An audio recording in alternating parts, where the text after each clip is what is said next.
Back when I was younger, it seemed like I was always involved in church. It wasn't until the ages of 15 and 16 is when I became the lost sheep and decided to create my own path. I began hanging with my friends, smoking, drinking, partying, just doing what teens do. Further down the road, we became what you call a gang. We started off using it to bring a name for ourselves, but it only brought drama. Eventually, we attracted enemies. We began to get into fights, brawls, and even situations where guns was involved. After some time, the team broke apart, and I was managed to get myself out of the gang. My main friends got caught up in the system and ended up going away for a while. On December 26, 2012, I was on my way to go meet up with my older cousin when I was arrested for walking through the train cars. After spending a few nights in jail, I ended up seeing a judge. She told me to stay out of trouble. After she said that, I could have sworn I was being released. However, moments later, two officers, one dressed in a suit and the other with a bulletproof vest on, approached me. They asked me for my name, so I told them. They told me I was under investigation for a robbery that happened in my neighborhood. I didn't really think nothing of it, knowing that I wasn't involved in anything for a long time. But they interrogated me and they put me in a lineup where I was pointed out. And shortly after, I was charged with first-degree robbery with an illegal handgun. I ended up being remanded and was sent to Rikers Island.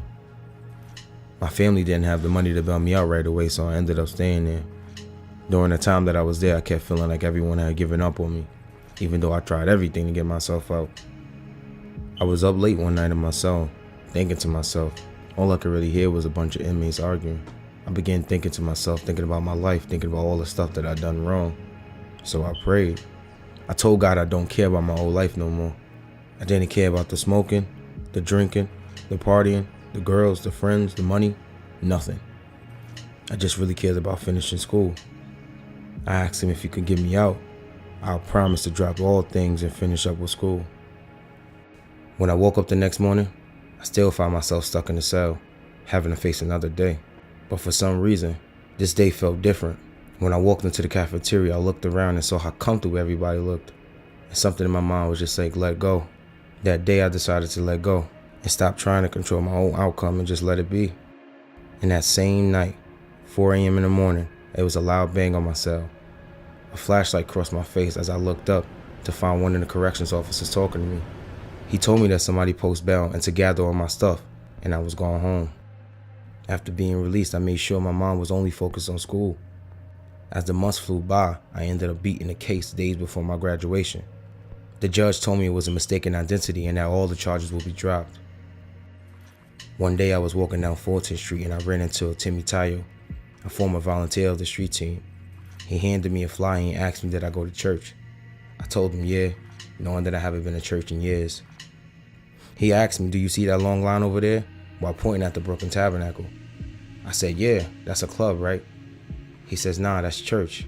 He ended up telling me he would love for me to come in and check it out, but I told him I couldn't. And I made my way back home. On the train, I kept thinking. Something was telling me I should go back. And after running out of all the excuses, I jumped back on the train and headed back. I ended up making it moments before Pastor Todd walked on stage to preach his sermon. When I first walked in, I felt like I was back home. Shortly afterwards, I became more involved in the movement ministry, and I started serving on the video team. Serving on the team made me feel like I was at home, made me feel like what I was doing, I was born to do. It brings me joy to see a video I shot and edited on the screen, knowing that the people watching are being changed by it. By serving every Friday in movement, I've gained way more true friends than I ever could outside, and I thank God for it.